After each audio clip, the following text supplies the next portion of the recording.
So I'm not sure there's an exact way to set these up. Just do it in a way that you don't end up with a power block through your face. Typically, these are pretty light, so it's not something you have to be overly concerned with as far as the setup, but just use good judgment here. Now, it looks like we're basically doing nothing as we're holding here, but the idea is we're keeping the butt tucked under, you're feeling the whole back on the ground, and you're reaching those shoulder blades apart and then just going through the breath cycle, making sure that we're not allowing the sternum to drop down.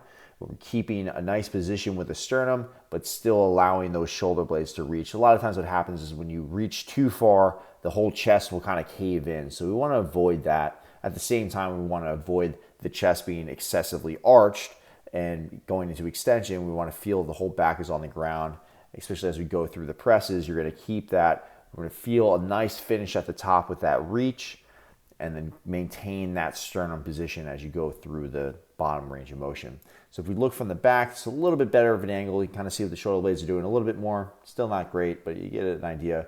So again, the big key here is just making sure that in an attempt to reach, that you're not just letting the whole chest and sternum collapse.